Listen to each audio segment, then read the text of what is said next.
नमस्कार, बहुत स्वागत है आपका साथ की बड़ी खबरों के साथ। मैं हूं रीनू यादव। नमस्कार, मैं हूं आपके साथ अंशिका पाठक। बुलेटिन की शुरुआत करेंगे बड़ी खबर के साथ। जबलपुर जेल में नशे की सप्लाई का खुलासा हुआ है। नशे की मंडी बना नेताजी सुभाष चंद्र बोस केंद्रीय जेल सेंट्रल जेल के अंदर नशीले पदार्थों की बेधड़क हो रही सप्लाई। गांजा, तंबाकू, सिगरेट ले जाते पकड़े गए 2 जेल प्रहरी। मामले में एक जेल प्रहरी निलंबित किया गया, दूसरे के खिलाफ विभागीय जांच शुरू हो चुकी है।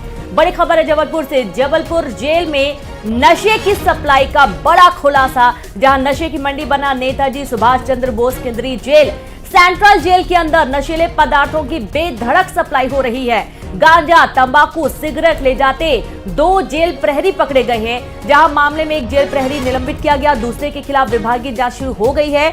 और ये कोई पहला मामला नहीं, ऐसे पहले भी कई मामले हैं और दूसरे के खिलाफ विभागीय जांच की बात कही जा रही है। जेल में नशे की सप्लाई का ये पूरा खुलासा हुआ है। जेल के अंदर नशीले पदार्थों की सप्लाई की जाती है। जो सजा काट रहे कैदी हैं उन्हें गांजा, तंबाकू, सिगरेट, बीड़ी जैसे पान मसाला तमाम चीजें उपलब्ध करवाई जाती हैं। और ये पूरा सामान ले जाते जो 2 जेल प्रहरी हैं उन्हें पकड़ा गया, एक को निलंबित कर दिया गया है, दूसरे के खिलाफ विभागीय जांच की बात कही जा रही है।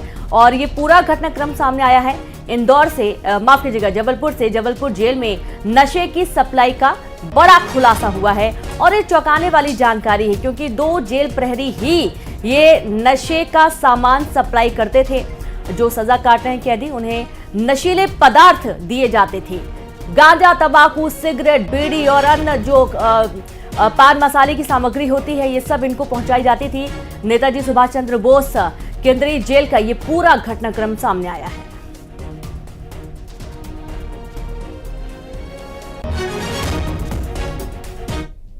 सूचना मिलने पर सबकी सघन तलाशी की गई, जिसमें से 2 प्रहरी, एक मुकेश फुंडे, दूसरा सुशील खेमरिया, इनके पास से जेल में जो प्रतिष्ठित सामग्री है तंबाकू वगैरह, ये अंदर जाने के लिए प्रसिद्ध है, तो ये मिली।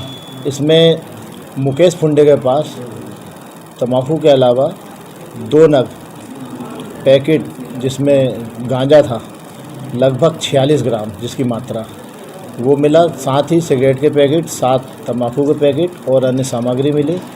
FIR की गई और थाने में केस रजिस्टर करा दिया गया और सुनील खेमरिया के खिलाफ विभागीय जांच की जा रही है। तो नशीले पदार्थ जो हैं ले जाते 2 जेल प्रहरी नजर आए, इनमें से एक को निलंबित कर दिया गया है। जेल के अंदर नशीले पदार्थों की ये सप्लाई किया करते थे। गांजा, तंबाकू, सिगरेट ले जाते थे और वहां पर जो कैदी हैं उन तक पहुंचाते थे। इस तरह की सप्लाई जो है, पूरा चेन जो है वो चलता था। बाहर से वो लेकर आते थे और अंदर कैदियों तक पहुंचाते थे और किसी ना किसी तरह फिर कैदियों से इसका भुगतान भी किया जाता था। लेकिन अब ये सब कुछ अब खुलासा हो गया है और इसमें कार्रवाई भी की गई है। वासु चौरे संवाददाता साथ जुड़ गए हैं। वासु, कैसे ये पूरा चेन काम करता था? निश्चित तौर पर देखिए, जब जेल में नशीले पदार्थ अगर पहुंच रहे हैं तो इसमें कोई दो मत और दो राय जैसी बात नहीं है कि जेल प्रशासन और जेल में जो लोग कर्मचारी नियुक्त थे उनकी उसमें निश्चित तौर पर मिलीभगत जो है वो रही होगी और तभी इस तरीके की चीज़ें जो हैं वो जेल में कैदियों तक पहुंच सकती है। देखिए, सभी बहुत अच्छे से इस बात को जानते हैं कि जेल में जो कैदियों के लिए नियम होते हैं, कानून होते हैं, वो बेहद सख्त होते हैं ताकि वहाँ पर किसी भी तरीके की नशीली पदार्थ ना पहुँचे, हथियार ना पहुँचे, कोई भी आपत्तिजनक वस्तु ना पहुँचे, ऐसी कोई भी चीज़ ना पहुंचे जिससे कैदियों की सेहत को नुकसान हो या फिर जो जेल का डिसिप्लिन होता है वो कहीं किसी तरीके से भंग हो। लेकिन इसके बावजूद अगर नशे की खेप जेल के अंदर तक पहुंच रही है तो ये मामला अपने आप में बेहद गंभीर है, बेहद संवेदनशील है और इसमें ये भी बात साफ तौर पर निकल कर सामने आती है कि कोई अगर नशे की खेप पहुंचा रहा होगा तो वो फ्री में तो नहीं पहुंचा रहा होगा, यानी कि इस पूरे मामले में पैसे के लेन देन की भी एक जो एंगल है वो भी सामने आया है और इसकी तफ्तीश से विस्तार से इस पूरे मामले की जो जांच है वो की जाएगी और शुरुआती जांच में जिन लोगों को दोषी पाया गया उन पर कार्रवाई होने की बात जो है वो भी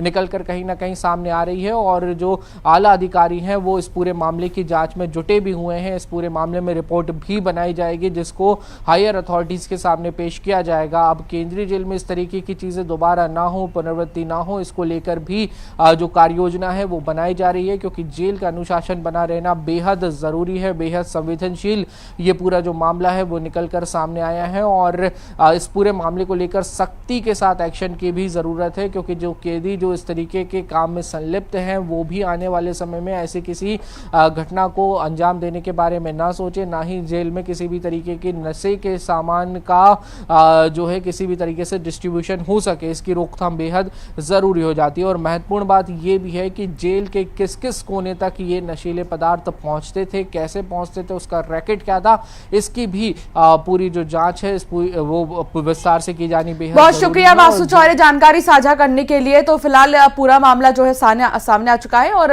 इस मामले में कार्रवाई भी की गई है। आगे बढ़ेंगे। सूरजपुर में कई दुकानों में भीषण आग लग गई है। करीब 12 दुकानों में आग लगी है। आग की चपेट में आने से गैस सिलेंडर में ब्लास्ट हुआ है। 2 मोटरसाइकिल भी जलकर खाक हो गई। दुकानों में लाखों का सामान जलकर खाक हुआ है। कुदरगढ़ देवी धाम के मेला बाजार की पूरी घटना बताई गई है। दमकल ने आग पर काबू पाया। बड़ी खबर है सूरजपुर से, जहां पर कई दुकानों में भीषण आग लगने का मामला सामने आया है। देर रात की एक्सक्लूसिव तस्वीरें भी आपको दिखाई जा रही हैं। करीब 12 दुकानों में आग लगी थी और आग की चपेट में आने से गैस सिलेंडर भी ब्लास्ट हो गया और उसके बाद आग और ज्यादा भड़क गई। 2 मोटरसाइकिल भी चपेट में आई हैं, जलकर खाक हो गई। दुकानों में रखा लाखों का सामान जलकर नष्ट हो गया। कुदरगढ़ देवी धाम के मेला बाजार का ये पूरा घटनाक्रम सामने आया है। सूरजपुर से बड़ी खबर। दमकल की टीम ने मौके पर पहुंचकर आग पर काबू पाया है। और संवाददाता वरुण राय जुड़ गए। वरुण, कैसे लगी आग, कोई जानकारी मिल पाई और अभी क्या ताजा अपडेट?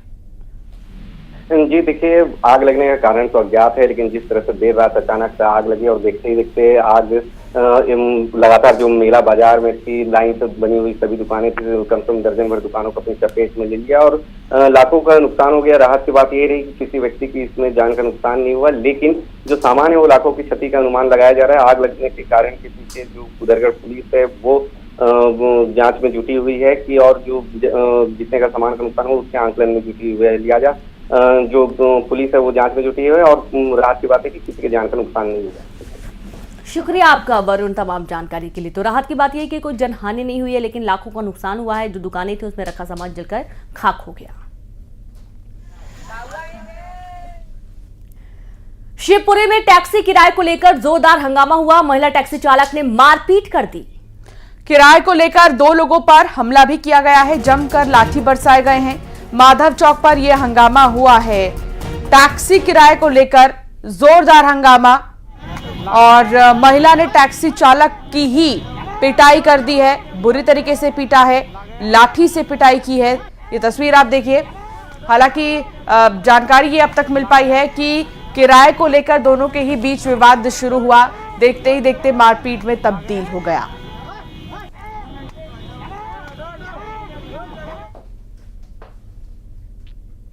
बिलासपुर में फिर से चाकूबाजी का मामला सामने आया। बदमाशों ने युवक को चाकू मारा है। युवक गंभीर रूप से घायल हो गया। युवक को सिम्स रेफर किया गया है। रतनपुर के करेहा पार में वारदात को अंजाम दिया गया। पुरानी रंजिश में चाकूबाजी हुई है। मामले की जांच में पुलिस जुट गई है। बड़ी खबर बिलासपुर से आपको दे रहे हैं, जहां फिर से चाकूबाजी की वारदात को अंजाम दिया गया। बदमाशों ने युवक को मारा चाकू। युवक गंभीर रूप से घायल हो गया। युवक को सिम्स रेफर किया गया है। रतनपुर के करेहा पार में वारदात को अंजाम दिया गया। पुरानी रंजिश में चाकूबाजी हुई। मामले की जांच में पुलिस जुट गई है।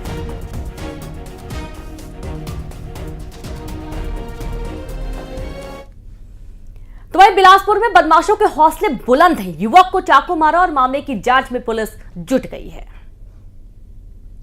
तो पूरा मामला बिलासपुर का बताया जा रहा है, जहां बदमाश लगातार बदमाशी कर रहे हैं और अलग अलग घटनाओं में लिप्त हो रहे हैं। युवक को इस बार चाकू मारा गया है।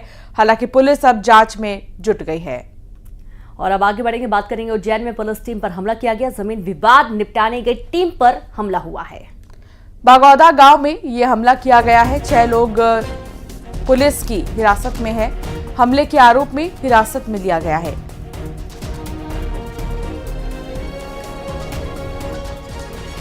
तो उज्जैन का ये पूरा घटनाक्रम है, जहां पर जमीन विवाद को निपटाने के लिए पुलिस टीम पहुंची हुई थी और इसी दौरान पुलिस टीम पर हमला कर दिया गया। जमीन विवाद निपटाने गई पुलिस टीम पर हमला। बागौदा गांव में ये पूरा घटनाक्रम सामने आया है।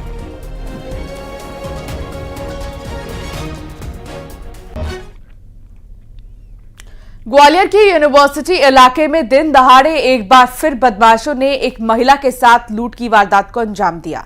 महिला डांस क्लास से अपने बच्चे को लेकर लौट रही थी, तभी बाइक पर सवार होकर आए दो बदमाशों ने महिला के गले से सोने की चेन लूट ली। घटना के बाद आरोपी तेज रफ्तार में बाइक चलाकर मौके से भाग खड़े हुए। लूट की इस वारदात का सीसीटीवी फुटेज भी सामने आया है। वही पुलिस सीसीटीवी फुटेज के आधार पर लुटेरों की तलाश कर रही है।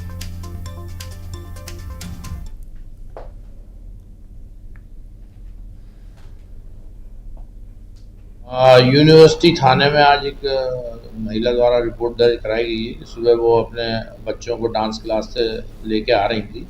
पटेल नगर से निकल रही थी तो पीछे से दो युवक आए बिना नंबर की पल्सर बाइक से, और पीछे से उनके ऊपर पीछे वाले ने जो है मोटरसाइकिल जो पीछे बैठा हुआ था पल्सर पर, उसने झपट्टा मारकर उनके गले से चेन लूट ली। उनकी रिपोर्ट पर से धारा 392 और 11 MPT के एक्ट का अपराध पंजीबद्ध कर विवेचना में लिया गया। घटना स्थल के सीसीटीवी फुटेज व टेक्निकल साक्ष्य के आधार पर जल्दी से जल्दी आरोपी की शिनाख्त कर आरोपी गिरफ्तार किया जाएगा और घटना में गई चेन सोने की बरामद की जाएगी। स्कूली बच्चों के लिए बहुत बड़ी खबर है। सीएम विष्णुदेव साय ने एक फैसला लिया है। शाला प्रवेश उत्सव की तिथि 1 सप्ताह बढ़ गई है। दरअसल भीषण गर्मी में बच्चों के स्वास्थ्य को देखते हुए ये फैसला लिया गया। 18 जून से खुलने थे स्कूल और अब ये जो समय है इसे बढ़ा दिया गया है। स्कूली बच्चों के लिए ये बड़ी जानकारी आपको दे दें, जहां पर सीएम विष्णुदेव साय ने बड़ा फैसला लिया। शाला प्रवेश उत्सव की तिथि 1 सप्ताह के लिए बढ़ा दी गई है। भीषण गर्मी को देखते हुए, बच्चों के स्वास्थ्य को देखते हुए ये फैसला लिया गया है। 18 जून से खुलने थे स्कूल, लेकिन अब ये समय सीमा और बढ़ा दी गई है। नए सेमेस्टर्स के साथ, नए क्लास के साथ बच्चे प्रवेश करेंगे स्कूल में। अब एग्जाम्स के बाद जो समर वेकेशंस है उसको भी पूरा करने के बाद जो बच्चे हैं वो प्रवेश करते हैं नए क्लासेस में। कई जगहों पर तो अप्रैल में ही खैर प्रवेश कर जाते हैं। इस बीच बहुत ज़्यादा गर्मी को देखते हुए, भीषण गर्मी को देखते हुए ये फैसला लिया गया है और कुछ दिनों को आगे बढ़ा दिया गया है।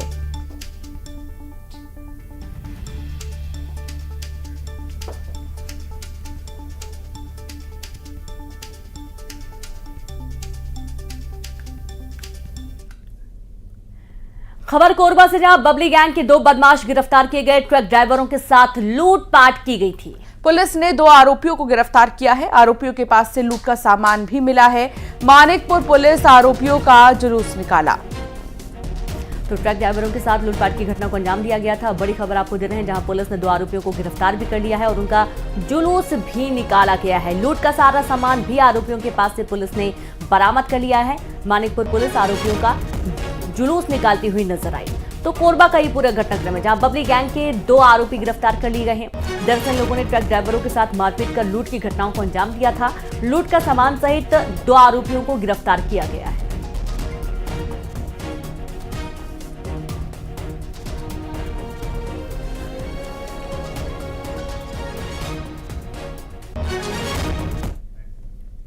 भोपाल में झमाझम बारिश का दौर दिखाई देगा। आने वाले दिनों में मानसून की एंट्री से पहले ही झमाझम बारिश का दौर। बारिश का दौर जारी है। भोपाल में सुबह से हुई तेज बारिश। भोपाल समेत कई जिलों में प्री मानसून एक्टिविटी तेज हो गई है। एमपी में बारिश, आंधी और लू का अलर्ट जारी किया गया है। बारिश, आंधी और गरज चमक का अलर्ट जारी किया गया। 10 से ज्यादा जिलों में आंधी तूफान का ऑरेंज अलर्ट भी जारी किया गया है। 3 जिलों में लू का येलो अलर्ट जारी किया गया। इस तरीके से मानसून ने दस्तक दे दी है और अब जल्द ही झमाझम बारिश के आसार। भोपाल में बारिश हो ही रही है। मानसून की एंट्री से पहले झमाझम बारिश का दौर शुरू हो चुका है।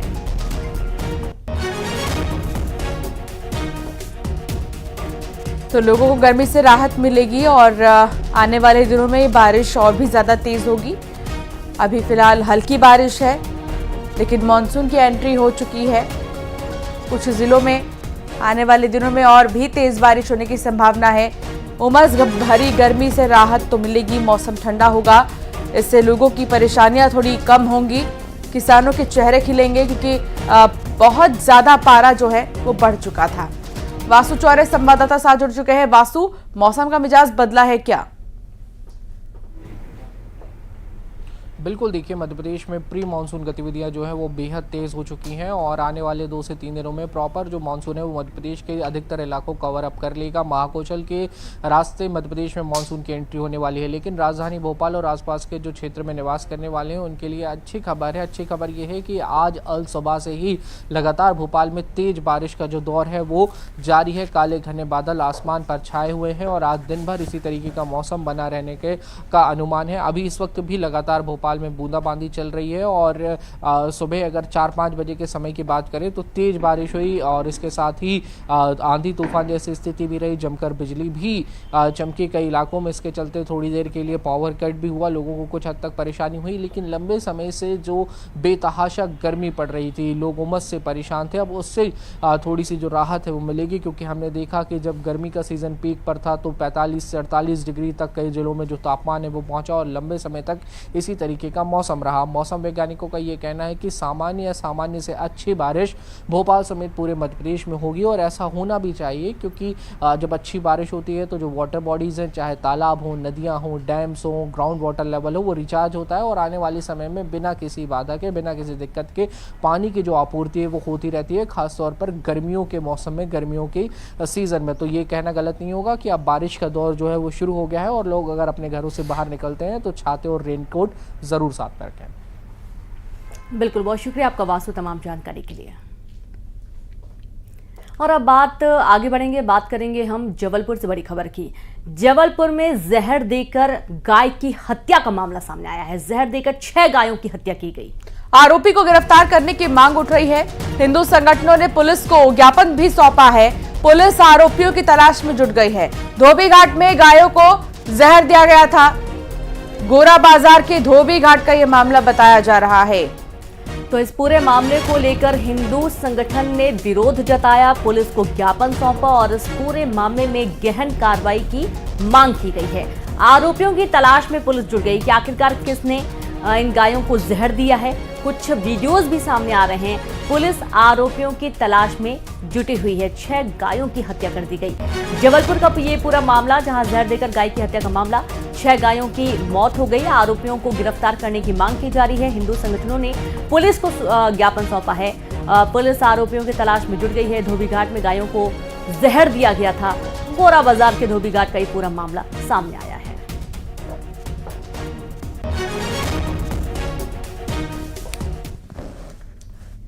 छत्तीसगढ़ में नगरीय निकाय चुनाव प्रत्यक्ष प्रणाली से हो सकते हैं। विधायक दल की बैठक में इसको लेकर चर्चा हुई है, जिसमें ज्यादातर विधायक निकाय चुनाव प्रत्यक्ष प्रणाली से चुनाव कराने पर सहमत हुए और इसके लिए सभी वर्गों से सुझाव लेने के लिए जल्द समिति बनाई जा सकती है। तो छत्तीसगढ़ में नगरीय निकाय चुनाव प्रत्यक्ष प्रणाली से हो सकते हैं। विधायक दल की बैठक में इसको लेकर चर्चा हुई, जिसमें ज्यादातर विधायक निकाय चुनाव प्रत्यक्ष प्रणाली से चुनाव कराने पर सहमत हुए और उसके लिए सभी वर्गों से सुझाव लेने के लिए जल्दी समिति बनाई जा सकती है। बड़ी खबर रायपुर से है।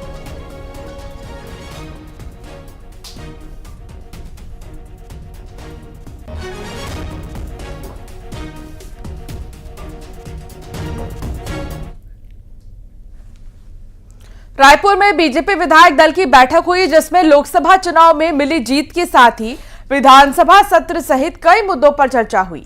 बैठक के बाद किरण सिंह देव ने कहा कि विधायकों के परफॉर्मेंस को लेकर भी चर्चा हुई। आने वाले समय के लिए रणनीति बनाकर काम करने के निर्देश दिए गए हैं।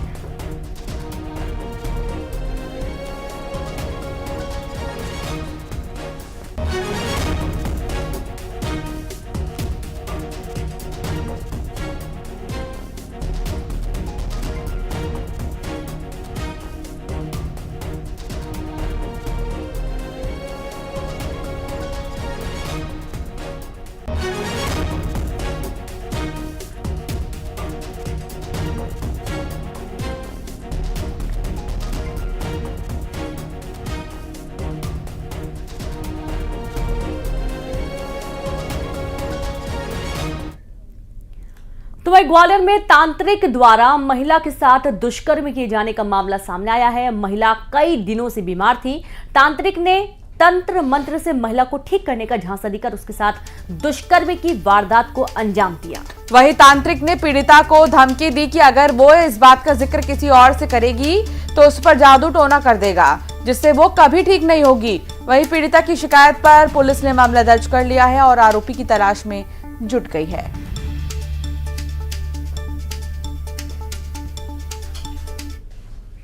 कि उसको कुछ बीमारी थी, बीमारी के कारण उसको कुछ लोगों ने बताया कि एक वहीं का शर्मा है, अन्वेष शर्मा, वो झाड़ फूक करके ठीक कर देता। तो वो विश्वास करके झाड़ फूक करने चली गई और उसे मौका पाकर उसके साथ में अकेले में उसने दुष्कर्म किया।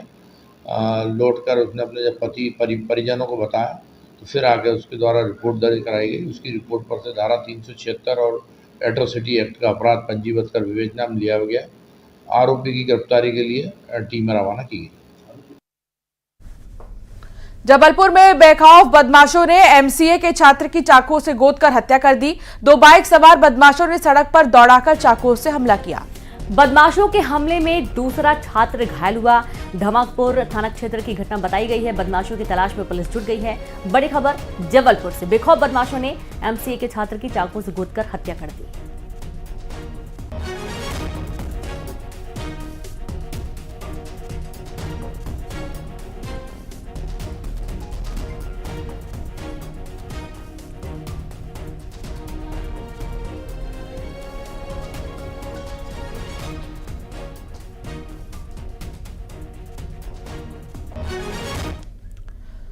भोपाल में बीजेपी दफ्तर में पुष्पांजलि कार्यक्रम का आयोजन किया गया और इस दौरान एमपी कोटे से केंद्रीय मंत्रियों ने महापुरुषों की प्रतिमा पर पुष्पांजलि अर्पित की। दरअसल बीजेपी दफ्तर में केंद्रीय मंत्रियों के सम्मान में अभिनंदन समारोह होना था, लेकिन इसे पूर्व केंद्रीय मंत्री सत्यनारायण जटिया की पत्नी के निधन की वजह से स्थगित कर दिया गया और इसकी जगह पुष्पांजलि कार्यक्रम का आयोजन हुआ। इस मौके पर केंद्रीय कृषि मंत्री शिवराज सिंह चौहान ने कहा कि कृषि देश की रीढ़ की हड्डी है और इसके लिए हम पूरी क्षमता से काम करेंगे। पीएम मोदी ने तीसरी बार शपथ लेने के बाद सबसे पहले कृषि सम्मान निधि की फाइल पर साइन किया। पीएम मोदी ने जो लक्ष्य दिया है उसे कड़ी मेहनत करके पूरा करेंगे। देश के 9 करोड़ से अधिक किसानों के खाते में 20,000 करोड़ डालेंगे। 18 जून को काशी में कार्यक्रम का आयोजन किया गया है। पंचायत से लेकर मंडी तक कार्यक्रम का आयोजन होगा, जहां 2.5 करोड़ किसान इस कार्यक्रम से जुड़ने वाले हैं।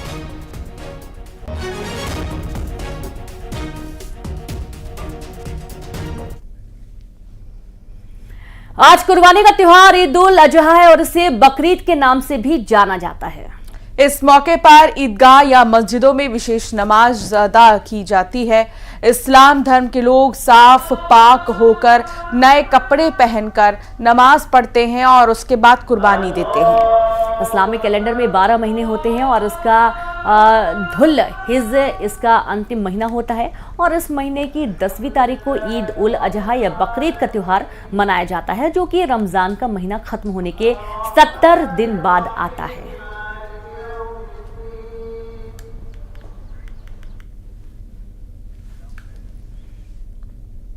और इसी के साथ खबरों में फिलहाल इतना ही। आप बने रहिए न्यूज़ 18 के साथ।